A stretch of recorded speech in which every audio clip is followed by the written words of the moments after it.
Halo sobat semua, selamat datang kembali di channel Donghua TV. Bagaimana kabarnya sobat semua? Pastinya baik-baik saja kan? Semoga sobat semua selalu diberikan kesehatan dan dilancarkan urusannya. Di video kali ini, saya akan melanjutkan cerita dari Donghua Senchun Renjian di part keempatnya. Pada part sebelumnya, Wang Bol telah masuk ke dalam kelas departemen sihir. Namun kini para murid tidak menyukainya, sebab Wang Bol telah diketahui bermain curang di ujian masuk. Hingga pada akhirnya, Wang Bol dipanggil untuk menghadiri rapat akademi dan diadili atas tindakan yang sudah ia lakukan di ujian masuk akademi. Para guru pun tak suka dengan perbuatan Wang Bol dan ingin menyingkirkannya dari akademi Piao Miao. Karena mereka menganggap Wang Bol bisa menjadi virus di akademi. Akan tetapi dengan keahliannya berbicara, Wang Bol mulai membela diri dan membuat para guru kembali berpikir dengan pembelaan Wang Bol yang ternyata benar. Pemimpin akademi pun akhirnya tidak jadi mengeluarkan Wang Bol, namun Wang Bol tetap mendapatkan sebuah hukuman. Bagaimanakah kisah Wang Bol selanjutnya setelah ia tak jadi dikeluarkan dari akademi? Namun sebelum lanjut, jangan lupa sobat semua untuk selalu support channel ini ya, dengan cara like, komen, dan subscribe ya, agar Mimin selalu semangat memberikan video terbaru untuk sobat semua. Tak perlu berlama-lama lagi, langsung saja kita kocok ceritanya. Cerita dilanjutkan dengan Wang Bol yang telah berada di kamarnya. Saat itu ia sedang mencari informasi mengenai guru yang berbicara di pengadilannya. Ia pun mendapatkan informasi kalau guru tersebut bernama Gao Kuan, wakil kepala akademi. Mengetahui hal itu, Wang Bol pun berpikir ia tak pernah menyinggungnya. Atau mungkin di dalam keluarganya ada yang pernah membuat Gao Kuan tersinggung. Wang Bol yang tak takut kepada wakil kepala akademi akan terus maju menghadapinya dan kini menjadikannya sebagai musuh pertamanya.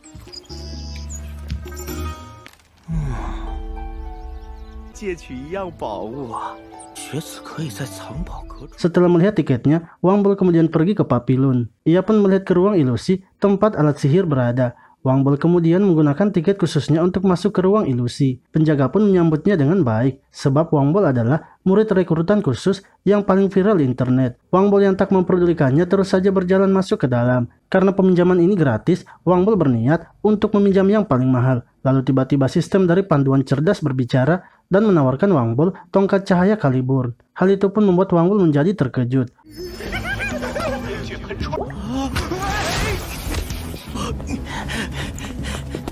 Wang Bol terus melanjutkan pencarian benda sihirnya hingga ia berhenti di depan cermin ajaib. Sistem panduan suara memberitahu Wang Bol bahwa cermin tersebut berasal dari luar negeri. Cermin yang bisa menampilkan impian terdalam dari hati seseorang. Di saat ia sudah terbawa ilusi dan tak akan bisa lepas lagi. Wang Bol kemudian meninggalkan cermin itu dan tak sengaja benda sihir terjatuh di tangannya. Benda tersebut adalah sebuah bantal, di mana setelah seseorang tertidur, ia akan masuk ke dalam dunia ilusi. Seketika, Wang Bol langsung teringat dengan ujian masuk akademinya.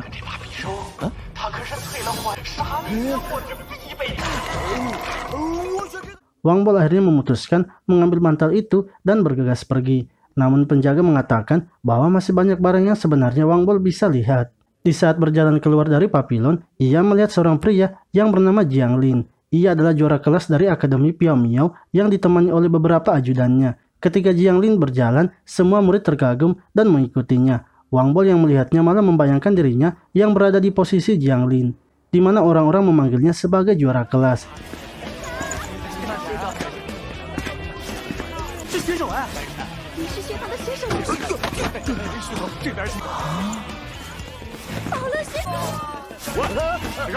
Namun sedang asik-asiknya menghayal, tiba-tiba ajudan Jiang Lin menggesernya karena mengganggu jalan mereka. Wang Bol pun mulai bertanya apa itu juara kelas. Ia kemudian kembali ke kamarnya dan mulai mencari informasi melalui internet, di mana ternyata juara kelas memiliki jabatan yang lebih tinggi daripada murid rekrutan khusus. Wang Bol kini tak punya pilihan lain selain memurnikan batu spiritualnya. Ia lalu memiliki ide untuk masuk ke dalam dunia ilusi berlatih dengan menggunakan topeng dan bantal yang sudah ia miliki. Karena dengan sering berlatih, ia akan bisa berkembang dengan sangat cepat. Wang Bol kemudian memegang topengnya dan tidur dengan menggunakan bantal ilusi.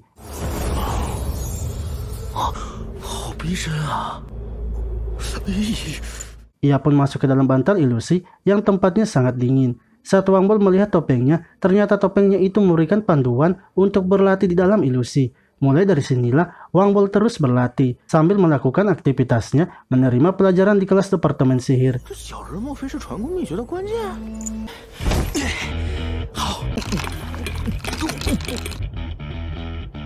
炼制至75%，会达到一个时，可以配合药物，例如画清单。 Ketika gurunya menjelaskan, Wang Bol malah tertidur karena hanya fokus kepada latihannya. Setelah belajar, Wang Bol kembali ke kamarnya dan mengingat penjelasan dari gurunya yang mengatakan ada sejenis lubang hitam yang bisa menyerap dalam tubuh agar bisa menjadi bagian dari tubuh sehingga energi spiritual terkumpul terus di dalam tubuh. Dengan begitu, Wang Bol tak perlu menggunakan batu spiritual yang kosong sebab ia pasti akan bisa membuat batu spiritualnya dan bahkan kemurniannya bisa lebih tinggi.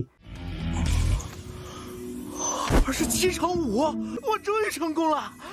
不是，天哪，我只是这样啊！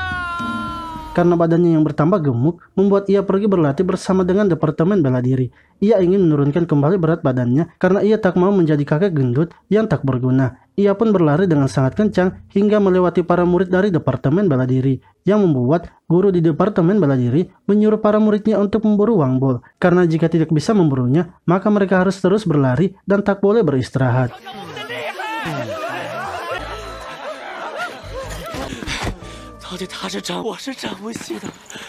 Shou Yipan yang merupakan pelari tercepat di Departemen Bela Diri tak mau kalah dengan Wang Bol. Mereka berdua pun akhirnya berlari sambil saling melewati.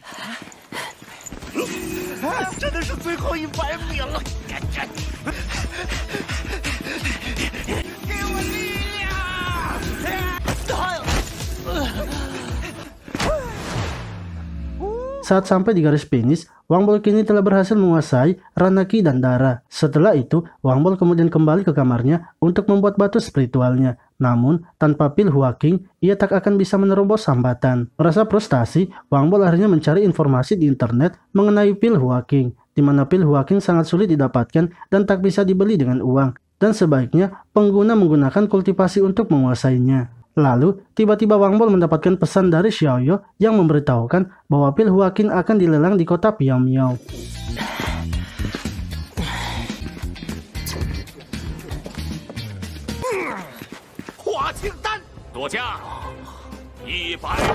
Wang Bol kemudian pergi ke pelelangan itu dan berusaha mendapatkan pil Huaking. Ia pun bertaruh dengan Shou Yipan untuk mendapatkan pil Huaking. Wang Bol yang kesal kemudian menawar dengan 1.500 batu spiritual. Ia pun menunjukkan kemampuannya yang bisa dengan mudah menempa batu spiritual.